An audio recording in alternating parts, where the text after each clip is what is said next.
Alhamdulillahi Rabbil Alamin. Wassalatu wassalamu ala sayyidil mursalin wa ala alihi wa sahbihi ajma'in. Amma ba'd. Sobat yang sekalian, semua makanlah. Duduk ya. Baik, ada sedikit saya nak kebetulan ada hadis itu di sini dia cetak pada salah sikit lah. Hadis yang ke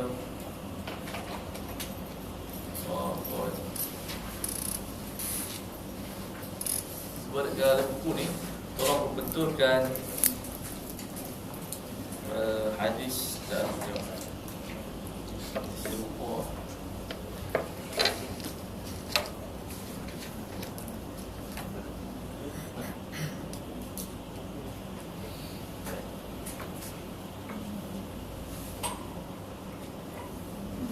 Hadis muka surat 91,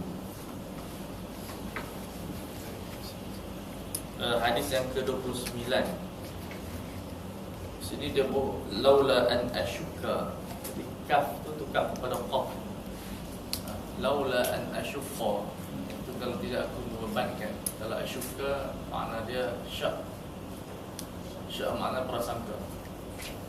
Jadi boleh mungkin terlalu iklankan siapa yang memiliki buku ni. Muka surat 91, hadis yang ke-29 yang berbunyi laula an asyukka, bukan laula an asyukka, laula an asyukka.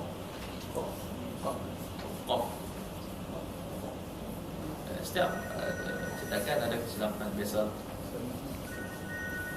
Okay, itu yang pertama. Hari ini kita sambung hadis yang bawah kita boleh kena warna ada di muatil lah saya.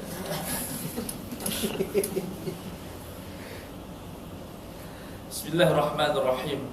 Sallallahu ala sayyidina Muhammad wa ala alihi wa sahbihi wasallam. Kita masih dalam perbincangan mengenai air yang digunakan untuk mandi wajib ataupun berwudu. Adakah air mustakmal ini boleh digunakan untuk mandi ataupun hanya digunakan untuk perkara-perkara yang bukan wajib? Ini yang menjadi masalah. Adakah bila kita menggunakan air yang tidak cukup dua kala, yang sudah berubah menjadi mustakmal, masih boleh digunakan untuk mengangkat hadas ataupun membuang najis? Dan kita telah bicarakan tentang masalah membuang najis dan mengangkat hadas.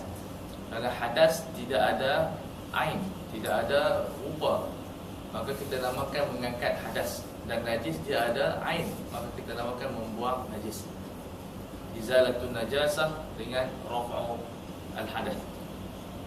Wa an rajulin sahiban nabiy sallallahu alaihi wasallam qala naha Rasulullah sallallahu alaihi wasallam an taghtasila al-mar'atu bi fadli rajuli aw ar-rajulu bi fadli al-mar'ah wal yaghtarifa jami'an. Akhrajahu Abu Dawud wan Nasa'i wa isnaduhu sahih. Dari seorang sahabat yang tidak dinamakan, yang dipanggil hadis sebagai mubham, makna tak disebut namanya, tapi dalam sahabat semuanya sahabat, tidak ada masalah adil, menerangkan tentang larangan Rasulullah sallallahu alaihi wasallam. Dalam kaedah dia ada permasalahan bila kita membincangkan kalimah naha ataupun kalimah nuhina. Adakah ia membawa kepada tahrim, masuk haram? Apa masuk haram? Yaqtadi tark. Maksud dia menuntut kita meninggalkan perbuatan tersebut. Dia sebut naha ini, dia memberi erti kepada wajib kita meninggalkan. Kalau amara, makna kalimah amara menuntut kepada kita lakukan. Cuma dalam bentuk meninggalkan perkara tersebut, adakah dalam bentuk kalau kita buat berdosa ataupun hanya sekadar tidak berakhlak ataupun makruh? Ini yang menjadi perbahasan para ulama. Jadi ulama yang menyatakan naha di sini seperti ulama Syafi'iyah yang tadi at-tahrim, bermakna tidak boleh kita menggunakan air mustakmal. Maknanya naha di sini membawa kepada pengharaman penggunaan lebihan air yang kita mandi bersama dengan isteri kita yang jatuh dalam kolah. Kalimah naha ini dibincangkan oleh ulama kita.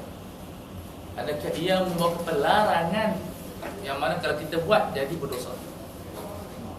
Jadi dan berdosa ini kita tidak boleh lakukan, ataupun sekadar makruh yang hanya dituntut kita tinggal tanpa ada dosa. Maka di sinilah yang menentukan khilaf di antara ulama yang kita namakan sebagai asbabu al-khilaf, sebab-sebab khilaf. Maka di sinilah punca kenapa ulama berbeza pendapat. Karena mereka melihat kepada perbahasan sunnah, adakah larangan Rasulullah pada asasnya menuntut kepada haram ataupun makruh. Maka di sana ada lebih 15 pendapat ulama. Lebih kurang begitu yang disebutkan dalam banyak pendapat ulama, hampir 10 atau belasan, tidak ingat, dalam kitab Al-Bahrul Muhit. Mana dia ada khilaf yang banyak. Tapi pendapat yang kita boleh katakan masyhur, pendapat Syafi'iyah membawa kepada haram. Dan sebahagian pada ulama menyatakan membawa kepada makruh. Dan pendapat ini dipegang oleh Syekh Qaradawi, hukum asal larangan Rasulullah yang tidak menerangkan larangan Al-Quran, tetapi dia menerangkan hukum dalam bentuk yang tidak diterangkan dalam Al-Quran secara jelas, dia hanya membawa kepada makruh, melainkan ada dalil yang membawa kepada haram. Jadi di sinilah timbul perbezaan ulama. Maknanya ulama mengkaji dari sudut perbahasan usul. Daripada perbahasan usul itu akan menimbulkan pendapat yang berbeza daripada fiqh. Ini menunjukkan setiap dalil ataupun setiap fiqh yang dikeluarkan oleh ulama ada dalil. Jadi tidak boleh kita menyatakan pendapat yang menyatakan haram itu salah ataupun yang menyatakan makruh itu salah. Sebab itu saya pesan di sini kita mengajar kepada fiqh perpaduan, fiqhul al-iktilaf. Itu fiqh perpaduan, iaitu kita meraihkan setiap pendapat, kerana semuanya diambil daripada satu hadis, tetapi kelainannya cara berfikir. Kerana apa? Kalau hukum asal dalam Al-Quran, hukumnya larangan membawa kepada haram. Tetapi sunnah ini dia ada, kita katakan dia punya larangan kurang sedikit. Dalam bentuk sunnah, sebagian ulama menyatakan tidak membentuk hukum baru, cuma dia menerangkan hukum yang tersembunyi dalam Al-Quran, yang menyebabkan kadang-kadang ulama menyatakan larangan Rasulullah itu membawa kepada makruh. Misalnya minum berdiri, berjalan ataupun sebagainya, tidak membawa kepada haram. Tetapi kalau Rasulullah menerangkan larangan itu daripada Al-Quran, yang mana larangan itu telah tidak difahami oleh masyarakat, cuma diterangkan oleh Rasulullah, maka itu membawa kepada haram. Seperti Rasulullah melarang kita makan keldai, karena menerangkan ayat Al-Quran, wa yuharrimu alaihimul khaba'ith, Allah mengharamkan benda-benda yang kotor.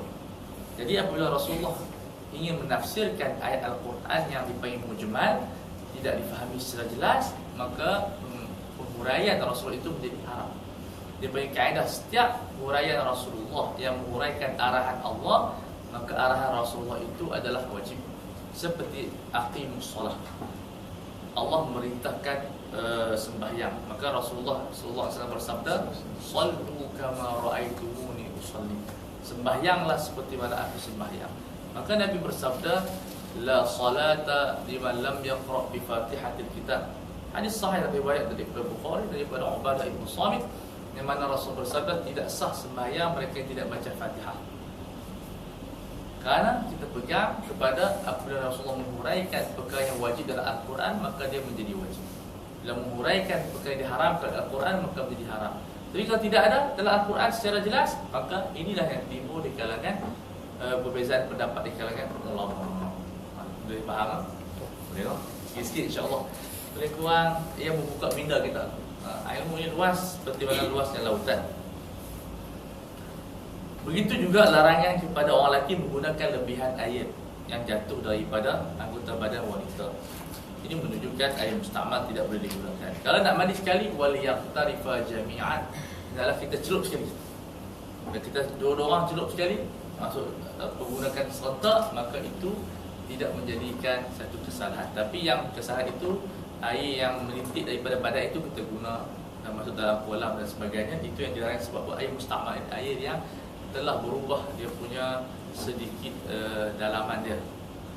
Tapi di sini ulama membahaskan tentang masalah macam mana kalau kita ada air yang kurang daripada 2 kolah. Misalnya dalam tak mata, kita letakkan air, kita nak mandi.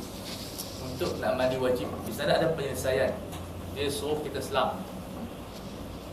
Wa in qamasa, makna kita dalam kitab Minhaj sebut wa in qamasa, kita selam. Selam tu kita berendam macam badak tu. Sekali saja kita selam, kita bangun, selesai mandi wajib, maka sah kita punya mandi. Tapi kalau kita orang kata celup sana celup sini, itu kita punya mandi wajib tidak mengangkat hadas bersama. Jadi ada teknik dia. Kalau kita nak mandi dalam tap, dalam air yang tidak cukup 2 kolah, kita selam tu macam binatang berenang. Sekejap kita terus. Dan tu bukan setakat mengangkat hadas besar, juga mencukupkan kita daripada wuduk. Barang siapa yang mandi wajib, tidak perlu lagi mengambil wuduk. Kerana apa? Kerana apabila dia mengangkat hadas yang besar, otomatik mengangkat hadas yang kecil. Dalam kaedah sebut, yang disebut sebagai al-kabiru yadkhulu fis shaghir. Yang besar dia masuk dalam kecil sekali. Mana bila kita mandi wajib, yang kecil-kecil tu kira tak perlu diangkat lagi. Cuma sunnah. Sunnah tu satu bab, tetapi kewajiban satu bab. Ini di antara penjelasan kalau kita membincangkan air musta'mal. Dan juga bagaimana kita nak menyelesaikan air musta'mal yang tidak boleh digunakan dalam berwuduk. Fa'in kuthira, kalau kita perbanyakkan dia. Mana fa'in kuthira, sama ada kita yang perbanyakkan, hujan turun ke. Tidak disyaratkan orang, sama ada hujan turun, sama ada kita letak air. Dan balagha al-qullataini, dan sampai kepada 2 kolah, maka sah kita berwuduk. Sama seperti air yang najis. Air najis, kalau kita nak bersihkan dia, perbanyakkan air sehingga hilang dia punya warna dia. Ini di antara penyelesaian untuk menyelesaikan masalah-masalah air musta'mal ataupun air yang sudah bernajis. Cukup kita perbanyakkan dia. Kalau kita tuang tak apa, tapi kalau kita ada pancutan air, kita percik saja. Bila air itu melimpah sampai kita katakan 2 kolah, insya-Allah boleh digunakan semua. Ini di antara ahkam ataupun sebahagian hukum-hukum yang berkaitan dengan al-ma'. Kita bahas yang panjang pada pengajian yang lepas, dan itu benda-benda yang pentinglah. Kalau ada pertanyaan akan datang, boleh tanya. Akhrajahu Abu Dawud. Kitab Abu Dawud ini merupakan di antara syarat untuk menjadi mujtahid.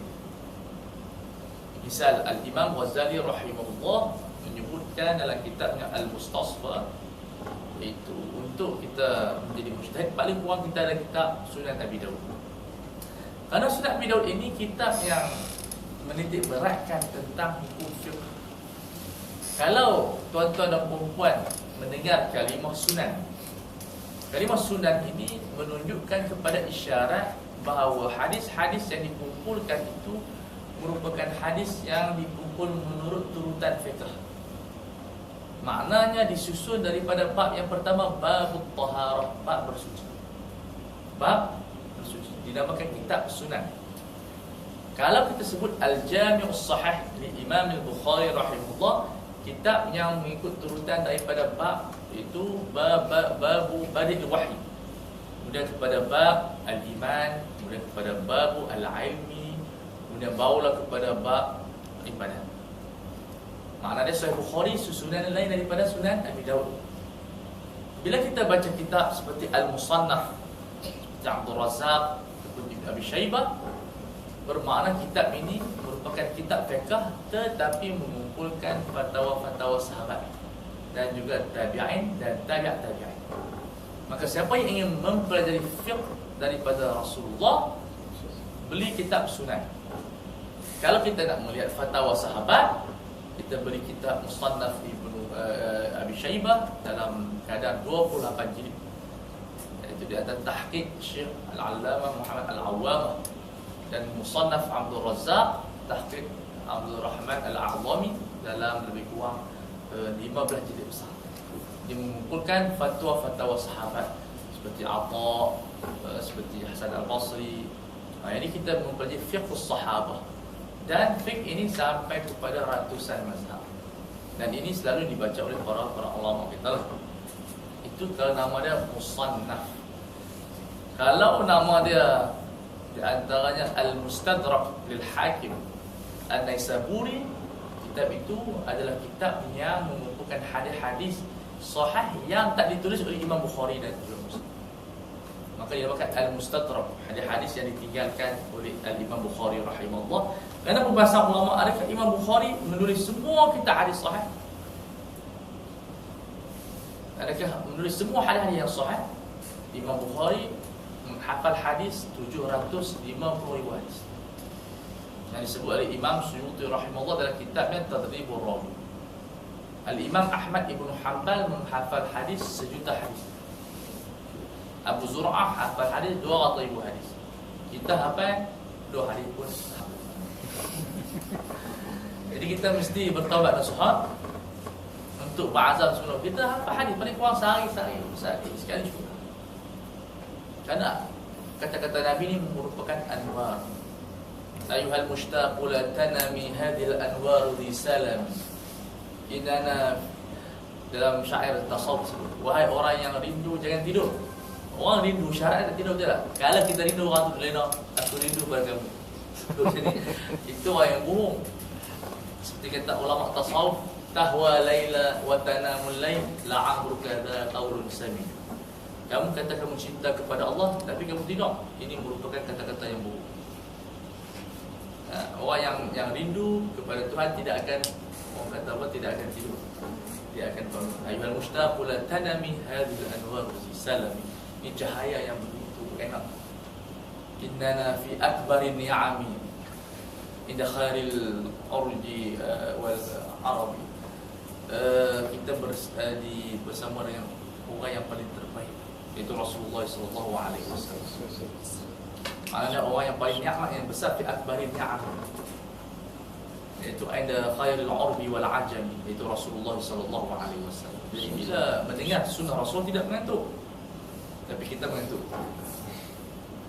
Jadi ini ahli tasawuf yang disebut dalam syair mereka, ya kaukab al-asri ya nur barina laula kalam yasri nuru huda fina. Al-aidu biluqyakum wal al-aidu biluqyakum. Kaya ini bila kita bertemu dengan para orang soleh, orang-orang yang dekat dengan Tuhan. Nahya biru'yakum, dan kita akan hidup dengan melihat orang-orang soleh. Apatah lagi melihat Rasulullah sallallahu alaihi wasallam. Ini benda-benda yang menghidupkan kita. Hidupkan hati kita dengan Al-Quran, hidupkan hati kita dengan sunnah Nabi Muhammad sallallahu alaihi wasallam, hidupkan hati kita dengan kata-kata para ulama. Yang disebut oleh Rasulullah, inna minal bayani la sihra. Kata-kata yang indah itu mensihirkan kita. Maknanya bukan menyakitkan, dia memukau kita. Kalimah tayyibah. Seperti kata-kata Hasan Al-Basri, ya bani Adam, innama antal ayyam, idza dhahaba ba'dul ayyam, dhahaba ba'du. Wahai manusia, kamu ini merupakan waktu.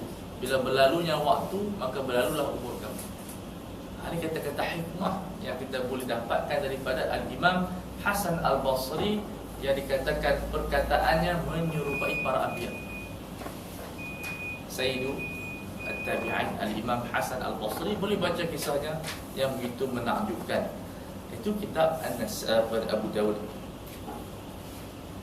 Wan-Nasai kitab, ada orang baca Wan-Nisai, ini kalimah yang tidak betul.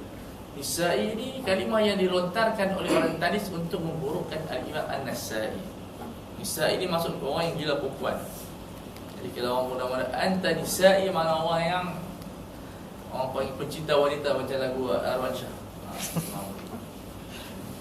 Dia ada lagu Arab, nama dia Kazim. Lagu dia pencinta wanita lah. Quli uhibbuka kay tasira dhahab kay tasira. Dia ada katakan, aku cinta kepada kamu, tangan aku akan jadi emas. Ada orang tu dah berlaku cinta semua tu. La tahjali minni fahadihi fursatun li akuna bainal ashiqina rasula. Dan jangan malu, sebab apa? Ini peluang aku untuk menjadi rasul di kalangan orang yang bercinta. Jadi, ini kalimah-kalimah musyak. Sebab tu kalau kita baca syair-syair orang bercinta ni gila sikit. Dia panggil al-hubbu funun, al-hubbu junun wal junun funun. Cinta ini gila dan gila itu seni. Sebab tu orang yang gila ni dia menyanyi. Baik. Itu kitab An-Nasa'i yang ada 5 jilid dan ada tahqiq daripada Al-Imam Abdul Fattah Buhudah. Kitab yang susunannya amat menarik. Kitab fiqh yang kita katakan sunan yang mengikutkan fiqh yang susunannya amat menarik. Itu dan isnadus sahih. Dalam kaedah hadis, bila ulama menyebut isnadus sahih, tidak berarti hadis sahih.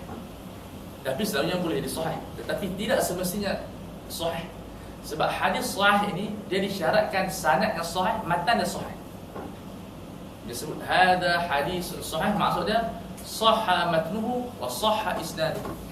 Matannya pun sahih, sanad pun sahih. Maksud sanad sahih ni perawi dia semua yang mana siqah, adil, kemudian zakir, orang yang kuat ingatan, dhabit, tidak lupa. Ni kalau hafal 10 kali dia lupa, dia tak jadi muhaddis. Dia jadi muhdath. Ataupun jadi apa dia muhdath ni maksud orang yang apa dia, orang baru. Kalau muhdath orang yang berhadas, orang yang berhadas bila. Jadi bila isnadus sahih berarti hadis dari sanad sahih. Tapi matan kena cek juga, sebab tu hadis yang sahih ni dia mesti merangkumi 2 syarat. Sanad yang sahih, maksudnya mattasala isnaduhu, sanad mesti bersambung. Yarwi an, maksud yang meriwayatkan hadis ini daripada orang yang adlun. Adlun ini adalah man lam yartakid al-kaba'ir wa lam yusiru ala as-saghair, yang tidak melakukan dosa besar dan tidak mengekalkan dosa-dosa kecil. Kemudian dhabit, ingatan dia kuat, macam al-Imam Daraqutni rahimahullah yang digelar sebagai Amirul Mukminin. Dia ini belajar hadis. Satu tengah dengar tu boleh mengajar. Hafal tu mata dia tengok bawah salin buku lain hadis. Jadi sambil salin buku yang dia nak hafal hadis ataupun dia nukilkan daripada buku lain, telinga dia dengar. Yang ni dia ingat, yang ni dia dapat. Kita kalau buat macam tu, balik-balik tak betul lah.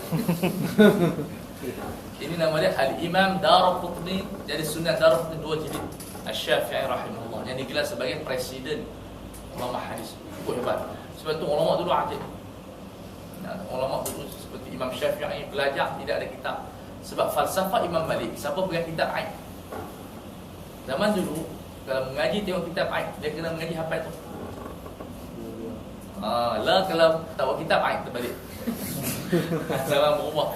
Jangan tengok Imam Malik dulu mengaji mana ada kitab, itu Imam Malik. Imam Syafi'i pergi mengaji dengan Imam Malik, tak ada kitab. Sebab dia mengaji, dia telah menghafal 1008 hadis Muwatta Imam Malik itu sekali dengan pendapat tabi'in selama 10 hari. Lah 10 salam ada 500. Cuba tuan-tuan balik apa itu 10 hari, siapa yang kita nak mengaji. Jadi Imam Syafi'i pun tak ada kitab. Ajaib. Ini di antara kelebihan yang Allah berikan kepada golongan awalin yang dekat dengan Rasulullah sallallahu alaihi wasallam, yang mempunyai zakirah qawiyah. Jadi kita boleh berlatih anak-anak kita dengan setiap hari hafal satu hadis. Sebelum makan nasi, siapa nak makan nasi, hafal satu hadis. Atau bagi hadiah kepada dia. Daripada dia hafal lagu, hafal hadis yang simple-simple, yang ringkas-ringkas. Di antara benda-benda yang kita boleh terapkan di dalam keluarga kita. Jadi ini di antara syarat-syarat, mesti sanad dia bersambung, kemudian dhabit yang kuat, tidak ada illah. Mana illah ni hadis yang tidak ada cacat dari sudut pada sanad dia. Kita tengok nampak macam okey, rupanya ada di sana perawi yang dhaif ataupun di sana sangkut daripada sanad yang tidak bersambung, seperti hadis mursal. Sangkaan kita mungkin hadis itu pada musnad tapi tidak musnad. Mungkin orang itu tidak bertemu dengan simpulan atau kesimpulan. Sebab di sana dalam ilmu istilah hadis dia ada masalah yang dipanggil penipuan terhadap riwayat. Dia tak jumpa syekh tu pun, cuma duduk zaman tadlis ataupun penipuan. Yang mana misal sekarang kita duduk di zaman Syekh Qardawi, kemudian kepada Syekh Abu Zuhaili, kita sebut saya meriwayatkan hadis ini pada Syekh Qardawi, sedangkan tak jumpa. Di zaman dulu pun berlaku macam tu. Di zaman sekarang pun berlaku. Dia mendakwa, dia belajar daripada syekh ni, tapi dia tidak belajar. Ini di antara benda yang menyebabkan kadang-kadang hadis itu menjadi dhaif. Dan Ustaz Omar dan saya lebih pakar lagi, tapi saya hanya nak ceritakan saja, cerita bagaimana uslub hadis, kepakaran kepada mereka yang belajar hadis. Saya bukan pakar hadis. Kemudian wala tidak ada syaz min ghairi 'illatin wala syudzin. Itu hadis yang diriwayatkan oleh orang yang baik tetapi bercanggah dengan jumhur perawi ataupun semua perawi. Orang kata halal, dia kata haram. Dia seorang kata haram. Jadi hadis sebegini ditolak kerana bercanggah dengan ulama-ulama yang lain. Itu syarat hadis yang sahih dari sudut sanad dia. Kemudian perlu mengkaji daripada matan dia. Sebab ada di sana hadis-hadis yang sanad dia sahih tetapi matan dia tidak sahih. Seperti hadis iftaraqat ummati ila 73 firqatan, umat aku berpecah kepada 73 golongan. Sesanad okey, tapi maknanya tidak berapa nak tepat. Kenapa? Kalau umat Yahudi berpecah kepada 72, takkan umat Islam 73? Teruk saja orang Islam. Dan kita melihat kepada relatif bukan 73 pecah ni, banyak kumpulan Islam. Boleh tak boleh belajar ajaran sesat saja di Malaysia ada 152. Ajaran sesat ada 152. Hadis sebut 73. Sebab itu sebagian ulama menyatakan hadis ini tidak sahih dan tidak boleh dijadikan sebagai umdah, makna sebagai tempat rujukan. Kerana Imam Bukhari dan Muslim tidak meriwayatkan hadis ini. Yang meriwayatkan adalah Imam At-Tirmidzi dalam sunannya dalam bab Kitabul Fitan, yang mana kita mengetahui sunan Imam Tirmidzi ini kadang-kadang yang mempermudahkan hadis yang tidak sahih menjadikan sahih. Apatah lagi dalam bab isu yang besar, tidak boleh kita i'timad. I'timad maksud bergantung kepada hadis-hadis yang ada qil wa qal. Ini isu yang besar, isu perpaduan umat Islam. Yang Allah menyebutkan inna hadhihi ummatan wahidah, ini umat yang besar. Jadi kita tidak berpegang kepada hadis-hadis yang kadang-kadang bukan menjadi satu isu yang hadis yang kita katakan tidak dijadikan satu hadis yang disepakati oleh para ulama kemudian jadikan sebagai marja'iyah, itu tidak berapa tepat. Kita berpindah kepada hadis yang seterusnya. Wa Ibnu Abbas radhiyallahu taala anhuma, Ibnu Abbas anak kepada Abbas. Dia seorang kanak-kanak yang kecil tetapi diberi ilmu oleh Allah. Kerana apa? Berkat doa Rasulullah sallallahu alaihi wasallam. Di sini kita mensyariatkan, Islam mensyariatkan minta doa daripada orang soleh. Dulu saya pernah bercerita dulu. Sini Al-Imam Muhammad Al-Alawi rahimahullah, seorang muhaddis di Mekah, ulama yang besar. Dia dulu kecil-kecil dia datang mengaji dan dia nakal. Tapi ayahnya Sayyid Muhammad Alawi, Sayyid Alawi Al-Maliki rahimahullah, sebelum memulakan pengajian mesti minta anak-anak muridnya hadiahkan Fatihah kepada anak dia. Bacakan doa Fatihah untuk anak dia. Dia duduk paling belakang tu ya. Tapi berkat anak-anak murid semua wali-wali, anak murid Muhammad Syekh Alawi ini semua ulama-ulama. Jadi hasil daripada doa daripada orang soleh, maka dia menjadi ulama yang besar. Jadi Muhammad Alawi Al-Maliki, ulama yang masyhur yang meninggal hampir 6 tahun yang lalu. Jadi kita ambil doa daripada orang soleh. Ini di antara masyru'iyah.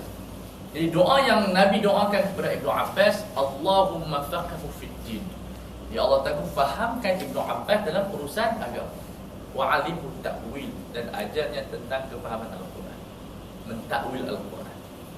Maka Ibnu Abbas ini seorang pemuda yang begitu alim, dan kisahnya yang masyhur yang disebut dalam tafsir Al-Qurtubi dalam menafsirkan cerita ayat idza jaa nasrullahi wal fath, di mana ayat ini menceritakan tentang kemenangan Islam dan disebutkan ada makna tersirat di sana, iaitu ayat ini menerangkan tentang pengiklanan Rasulullah akan wafat. Bila Islam menang, makna berpindahnya Rasulullah ke alam barzakh. Dan dihikayatkan Ibnu Abbas ini dia dimasukkan oleh Sayyidina Umar bin Khattab dalam majlis syura dia bersama dengan Ashabul Badar, ulama-ulama yang menyertai perang Badar. Maka timbul tidak ada rasa puas hati kerana kenapa dia anak muda, anak-anak kami tak masuk? Kenapa Sayyidina Umar bawa masuk anak muda sedangkan anak muda lain tidak masuk? Maka mereka tidak mengenal hakikat Ibnu Abbas. Laisa fi ilmi kabir, ilmu tidak mengenal usia. Maka Umar ingin menguji dan menunjukkan kepada mereka bahawa Ibnu Abbas bukan sembarangan orang. Maka dia bertanya kepada masyayikh, apakah tafsiran kamu tentang ayat idza jaa nasrullah wal fath? Apa pandangan para sahabat tentang ayat makna idza jaa nasrullah wal fath? Maka mereka berkata, ini kemenangan Islam, pertolongan daripada Allah. Okey, itu makna yang zahir. Kemudian Sayyidina Umar berpindah kepada Ibnu Abbas bertanya, apa tafsiran kamu?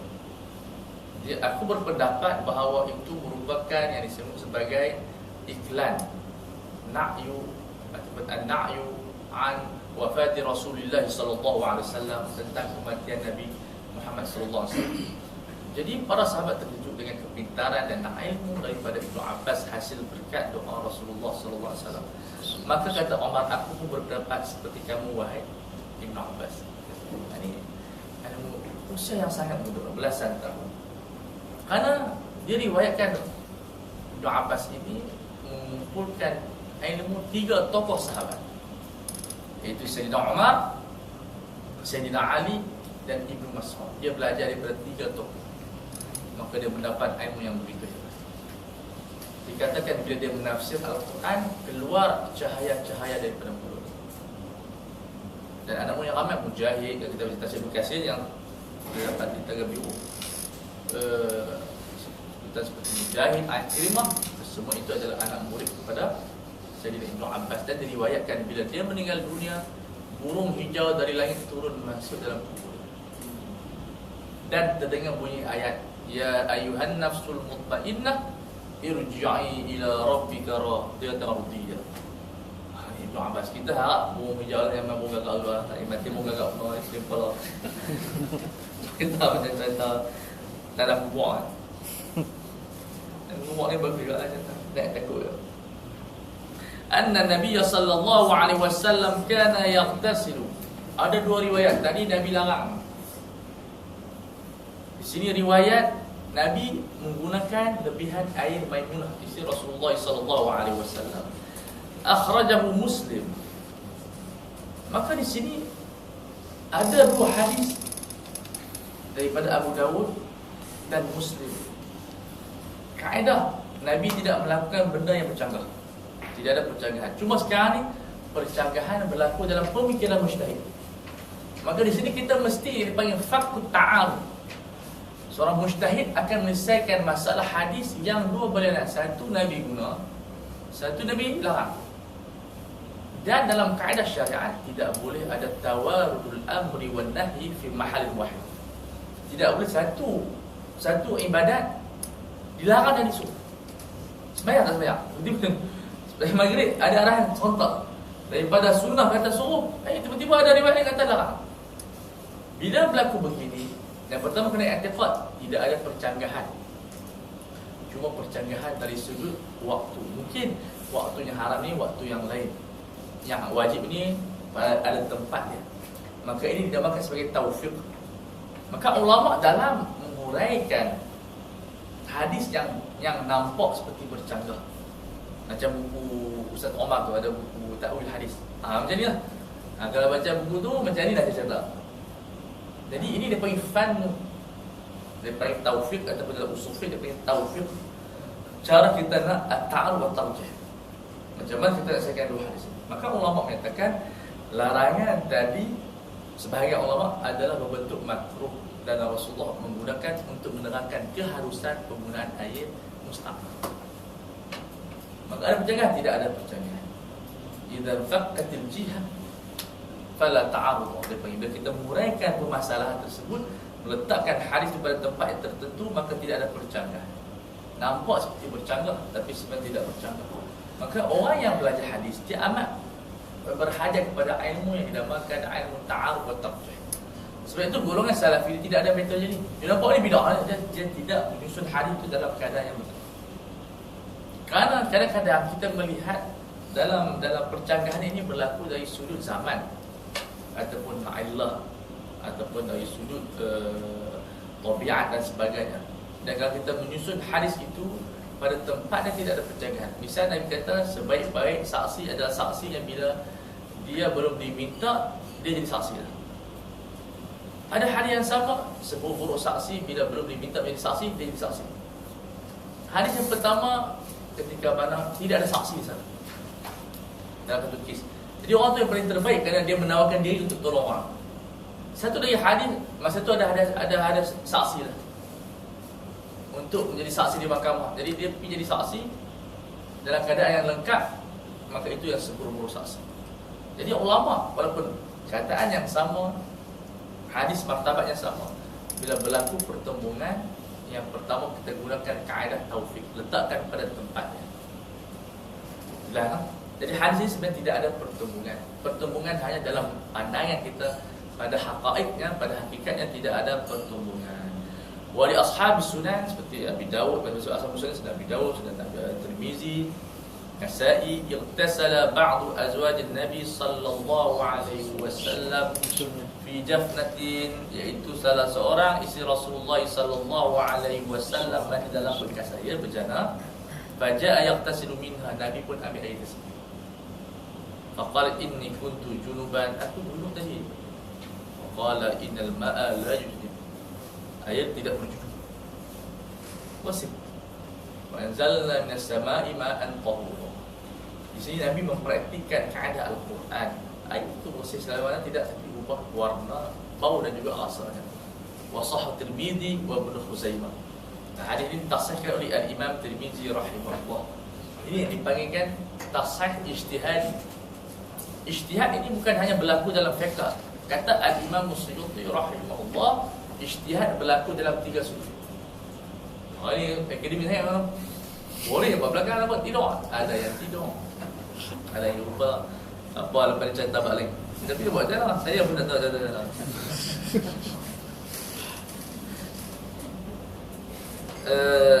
Ijtihad ada 3. Yang pertama ijtihad dalam bidang fiqh. Yang kedua ijtihad dalam bidang hadis. Yang ketiga ijtihad dalam bidang lughah. Maksudnya semuanya ulama dalam bidang ini berijtihad untuk mendapatkan pendapat yang terbaik. Dan dalam bidang sunnah, ulama-ulama menggunakan ijtihad mereka dalam kitab-kitab sunnah yang tidak berlaku kesepakatan sahih. Seperti kitab Sunan Abi Dawud. Apabila Abu Dawud tidak mengomentar hadis tersebut, maka dia menjadi medan kepada pakar-pakar hadis di zaman sekarang ini untuk mengkaji semula sejauh mana sanad dan makna hadis. Maka adalah khilaf di sana. Ada orang kata sahih, ada orang kata tak sahih. Seperti hadis yang berbunyi ana madinatul ilmi wa aliyun babuha. Ini satu hadis yang diriwayatkan oleh sebagian sunan.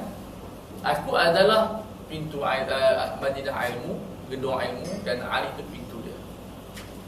Maka ada 2 pendapat dalam hadis ini. Satu kata maudhu', dan ada orang kata satu lagi hasan. Subhanallah. Terdapat ijtihad daripada ulama. Maka di sini pembicaraan sunnah juga melibatkan ijtihad. Maka ia akan bergantung kepada seorang muhaddis, sama ada dia nak menerima hadis tersebut ataupun menolak. Ini bidang kepada muhaddis. Kita pilih ada 2 pendapat ulama tersebut. Ambil pendapat ulama yang masyhur seperti Imam Bukhari, Imam Muslim dan sebagainya. Maka ini ruang kepada pakar-pakar hadis untuk mengkaji sunnah. Tapi tidak perlulah mengkaji Sahih Bukhari ataupun Sahih Muslim yang berkaitan dengan hadis-hadis yang musnad yang bersambung, kerana telah disepakati oleh semua ulama dan umat Islam kitab itu hadis yang sahih. Tapi kitab-kitab yang lain kita boleh masih mengkaji. Bagaimana yang bakal saya tak pernah berkajian ini. Saya hanya bincang metodologi, tapi mengkaji itu selalunya dilakukan oleh pakar hadis. Jelas kan? Dia pindah hadis baru. Wa'an, ini masuk bab anjing. Wa'an Abi Hurairah. Abu Hurairah adalah seorang sahabat yang berlaku khilaf di antaranya. Ulama, adakah dia mujtahid ataupun dia hanya perawi hadis? Sebagian ulama menyatakan dia adalah perawi saja, maka dia tidak faqih. Dan sebagian ulama menyatakan dia adalah mujtahid. Jadi itu pun khilaf. Sebab kalau kita membincangkan dalam bidang fatwa, Abu Hurairah jarang sangat berfatwa. Tapi dia ada fatwa-fatwanya yang agak gharib, Yang ditolak oleh Sayyidah Aisyah di sini tidak menerangkan bahawasanya dalam air wuduk tidak kira wanita dan lelaki. Dalam fatwanya yang berpendapat bahawa orang berjunub tidak sah puasanya. Jika kita himpun fatwa-fatwa Abu Hurairah, dia ada fatwa-fatwa yang dikatakan bercanggah dengan sunnah. Bila orang bertanya kepada Abu Hurairah, macam mana hukum orang berpuasa ketika junub, dia kata tidak sah. Karena dia mengkiaskan junub ini kepada orang haid. Dia mengkiaskan junub menyamakan junub dengan orang yang haid. Fatwa Abu Hurairah ini sampai kepada Sayyidah Aisyah radhiyallahu ta'ala. Dia menyatakan Abu Hurairah salah pada Rasulullah SAW berpuasa dalam keadaan berjunub. Maka di sini ada kaedah usul disebut la ijtihada ma'a wurudin nas. Tidak boleh berijtihad ketika ada nas. Tidak boleh berijtihad ketika ada nas. Walaupun qiyas dia nampak okey, tetapi bila ada nas daripada sunnah atau Quran, ijtihad terbatal. Maka pendapat Abu Hurairah ini terbatal kenapa? Bercanggah dengan sunnah yang sabit dan diriwayatkan sendiri daripada orang yang melihat kepada Sayyidah Aisyah. Dia melihat dia berjunub isteri Rasulullah dan dia berpuasa. Cuma kita disunatkan mandi sebelum azan. Kalau kita mandi juga sah puasa kita. Kerana berjunub tidak membatalkan puasa. Tapi bila pula batal puasa kalau kita bersetubuh? Kita kalau bersetubuh berjunub maksudnya kita tak mandi. Dia ada kes nanti bila dekat puasa boleh kita bincang fiqh puasa, iaitu kes kalau seseorang itu bersetubuh dengan isteri dia teringat azan, batal tak? Kalau dia mengeluarkan kemaluan secara automatik tidak batal. Tetapi kalau dia mengekalkan kemaluannya, batal puasanya. Timbul pula persoalan kedua, kena bayar kafarah tak? Maka ulama kata tak kena kafarah.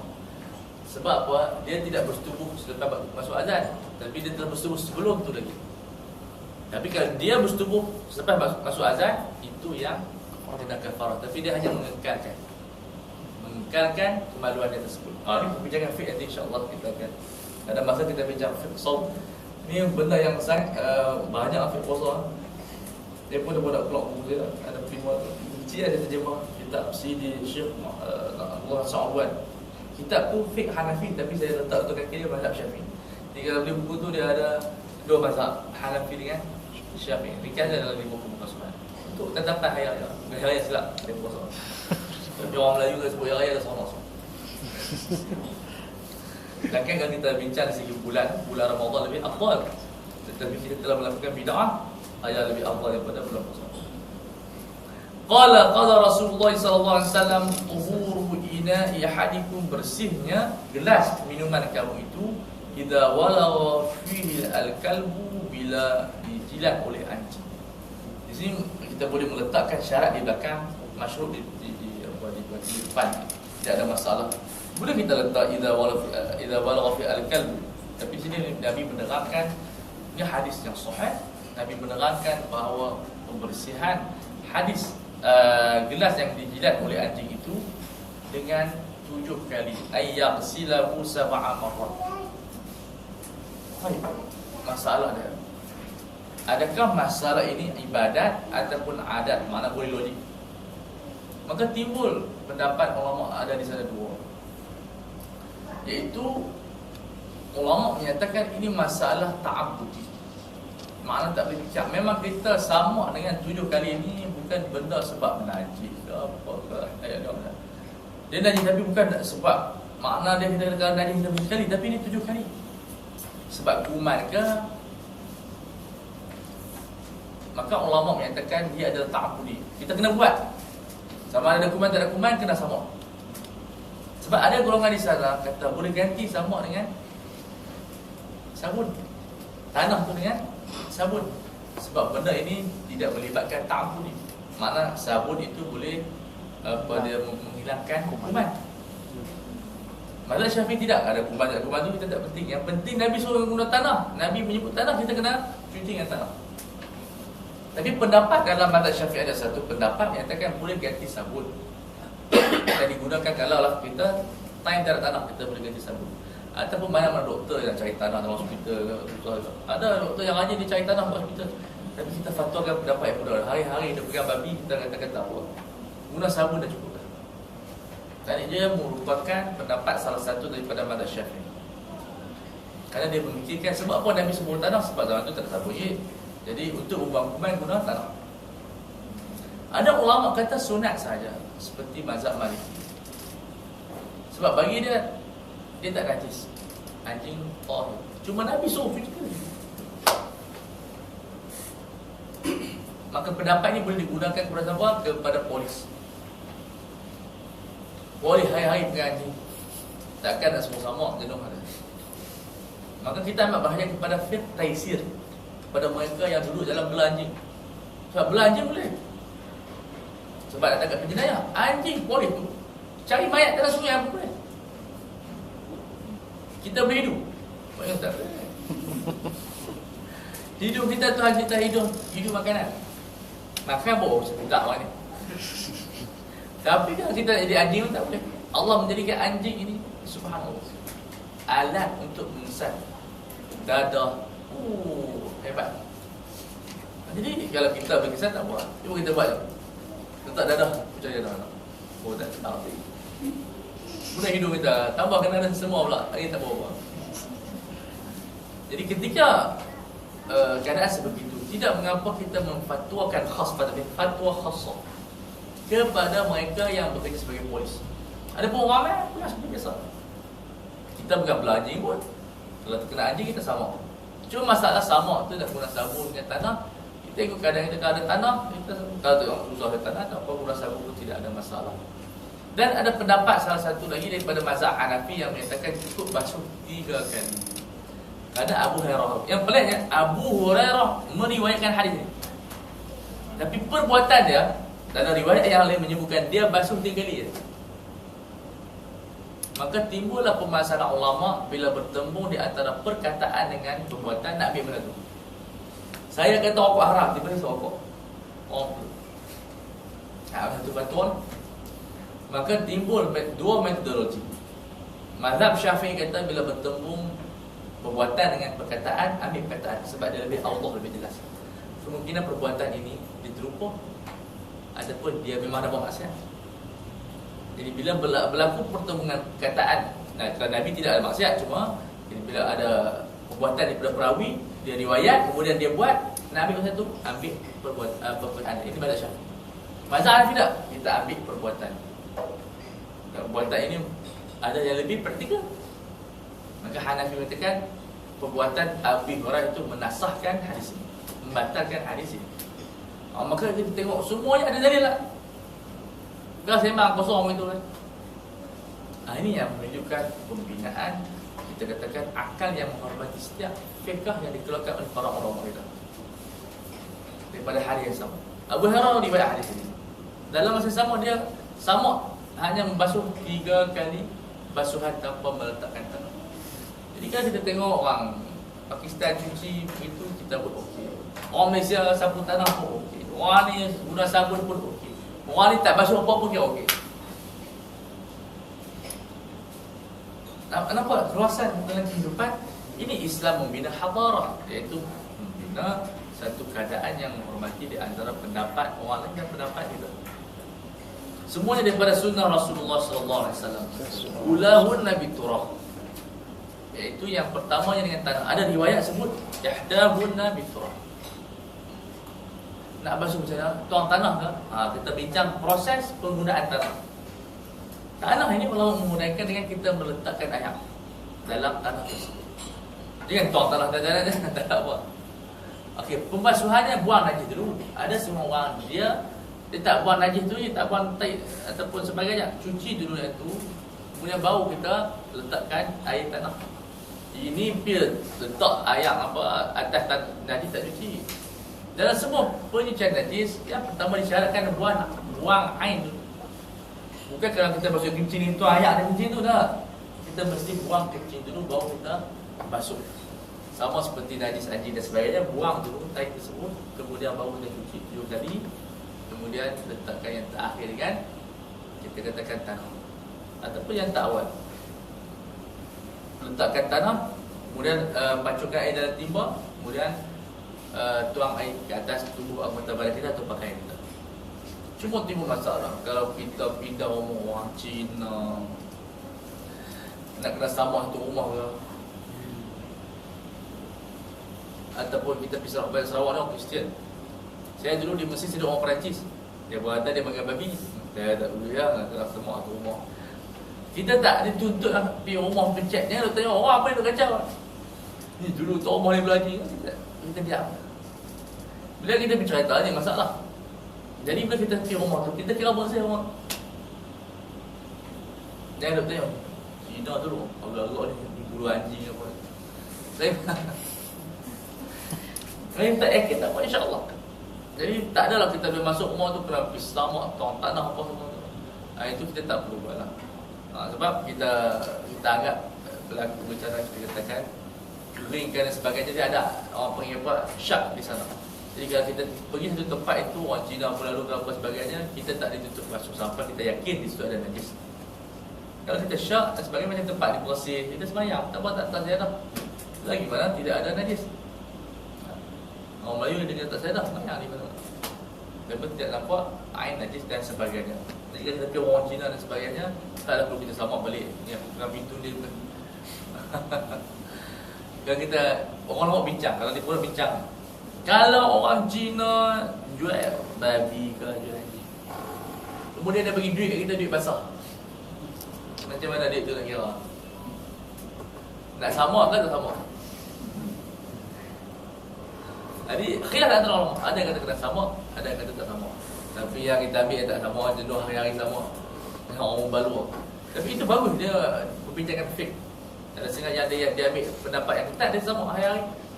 Sebab dia bincang maksud duit yang basah tu. Sebab orang kita dah kira macam mana duit tu. Jadi kita tengok di sini ulama bincangkan sampai duit yang dalam poket tu pun dia bincang najis ataupun tidak najis. Terus ada pertanyaan apa tak? Kita buka soalan dulu. Saya takut boring. Sekejap je lah. Ya. Yang hadis 6 dan hadis 7 tadi tu. Satunya nampak macam melarang. Satunya kata ni. Nabi guna. Kita punya pendapat macam mana? Syafi'iyah dia kata tak. Maksudnya dia mendahulukan hadis yang lebih kuat. Sebab ini Muslim. Ini metode sebab saya terang kalau kita nak selesaikan masalah hadis tersebut, dia mengatakan makruh. Tapi kalau ulama Syafi'i dia memilih usul tarjih. Dia ada usul yang panggil bila ada pertemuan dia tidak berjaya untuk mentaufikkan, bagi dia tak dapat nak mengetupadukan, dia ambil pendapat hadis yang lebih asah riwayat dia. Jadi dia ambil hadis yang nahar. Bila berlaku pertemuan hadis, ada ulama dia bila tak dapat selesaikan, dia ambil pendekatan tarjih. Tarjih maksud dia yang mana hadis lebih kuat sanad dan matan. So ada ulama yang bila dia ambil yang ayat mustahmal tak diguna, dia mentarjih hadis ke atas hadis. Misal dalam contoh hadis beriwayatkan dalam sembahyang tasyahud, ada yang kata kena duduk bersila, ada yang duduk atau sujud. Mazhab Syafi'i memilih pendapat tarjih, iaitu mazhab Maliki menggunakan pendapat tarjih. Dia menyatakan duduk atau ada sujud ataupun tasyahud pertama dan tasyahud akhir duduk bersimpuh. Dia mentarjih sebab ada riwayat kata Nabi macam ni. Jadi dia mentarjih yang paling kuat adalah duduk bersimpuh, sama ada tahiyat pertama ataupun tahiyat akhir. Mazhab Hanafi pun guna usul tarjih juga. Dia kata duduk dua-dua tahiyat, duduk atau ada sujud. Mazhab Syafi'i dia menggabungkan tahiyat taufik. Tahiyat pertama duduk atau sujud, tahiyat akhir duduk bersimpuh. Jadi kedua-dua tu ada usul. Jadi kita harap macam-macam. Nampak tak? Saya tak nampak ya? Tak nampak kata bangun. InsyaAllah sikit-sikit. Tapi sebenarnya umat Islam amat berhajat kepada pengajian seperti itu. Bukan pengajian macam hentam masalah. Kita amat berhajat kepada pengajian yang mentaufikkan, maksudnya terpadukan pendapat yang banyak. Jadi yang dia pilih dia senang lah. Nama asal. Okey, cerita pasal ada siapa tanya? Muslimat? Jelas? Kalau dia tanya apa? Tak ada. Soalnya hadis kata kalau kita solat isyak saja sampai 91 je.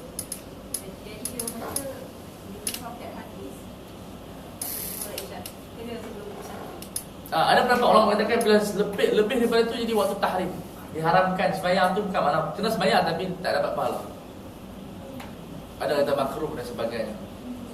Okey, tapi hal muhim kena sembahyang walaupun dah masuk waktu yang tidak afdal. Paling kurang makruh lah makruh. Ya? Oh, tak jelas. Dah, sebenarnya orang pendapat kita sembahyang Isyak sampai tengah malam ke satu itu je. Lebih daripada tu waktu tak elok sembahyang. Ada hadis lah. Tak, Nabi hanya sembahyang waktu tu, Nabi tak sembahyang lewat. Nabi sembahyang kat tengah malam kan. Jadi bila Nabi tak buat itu menunjukkan apa nama dia itu tidak elok. Tetapi ada hadis yang lain waktu ni dia panggil bainah hadain. Maksud waktu ni dua. Yang hujung sampai ke apa dia masuk waktu pertama dan waktu terakhir. Maka di sini kita tunjukkan itu waktu makruh saja. Sembahyang dapat pahala cuma tidak ada fadilat. Fadilat sembahyang tidak ada. Dapatlah pahala baca Fatihah betul-betul. Tapi tak besar. Ada sini hadis yang terakhir yang solat Isyak. Alah, laula ala syukur ala ummati la apa kalau tidak kalau perintah aku saya lewatkan Isyak waktu tengah malam dia masa sampaikan. Empat tu maksud satu dengan lewat tu di tengah malam. Tapi disebabkan masyaqqah. Nabi ni dia menjaga masalah kita. Kalaulah apa nama dia tidak membantu kita, Nabi akan lewatkan sembahyang Isyak. Satu hari Nabi lewatkan sembahyang Isyak. Nabi sahabat tu ada yang terlena, ada yang tunggu Nabi, sebab semua tunggu Nabi. Di sini ulama akan bincang tentang kalau orang lena ketika berwuduk batal tak wuduk dia. Ada lebih kurang 10 pendapat. Dan sebelum salam saya ada pendapat cukup banyak. Jadi insya-Allah akan sampai pada hadis lena. Lena ketika mana berwuduk. Ada soalan lagi? Tak ada lah. Ustaz, kalau bila ada yang hadis-hadis yang ada kelonggaran ni, bagi contoh, bila ada contohnya dua orang, seorang ni nak mengamalkan hadis ni, mungkin ada kelonggaran bagi dia. Seorang ni nak mengamalkan hadis yang lain sebab mungkin dia rasa macam kalau hadisnya macam terlalu longgar sangat, macam ialah macam sebab kita, saya nak tahu sampai tahap mana kita boleh guna, saya boleh pilih hadis ni sebab hadis ni meringankan saya. Sampai tahap mana sebab kita mesti dalam kita konsep kita Islam tu mudah tapi bukan untuk dipermudahkan. Jadi macam mana kita nak daripada kemudahan yang diberikan tu, bagaimana kita nak macam apa had-had kita, batas kita dalam penggunaan keringanan hadis dan seterusnya. Tak, orang awam tidak beramal dengan hadis, dia beramal dengan pendapat ulama. Saya contohnya nak tunjuk bahawasanya ulama di sana menggunakan hujah. Tapi kita tanya ulama sebab kita tidak berkewahiran untuk faham hadis. Bila dia baca hadis ni dia tidak boleh faham sebab jadi saya cerita, kalau tak cerita orang tak faham. Jadi orang ramai bila ada masalah dalam pendapat dia menggunakan pendapat ulama, kerana ulama yang faham hadis. So rujukan kepada ulama.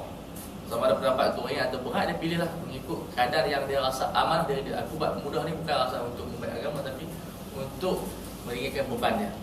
Jadi penyelesaian dia para orang awam ini dia rujukan dia bukan kepada hadis, kepada orang ulama. Seperti kita, dia tak boleh buat ubat. Kita ni ubat kita doktor lah.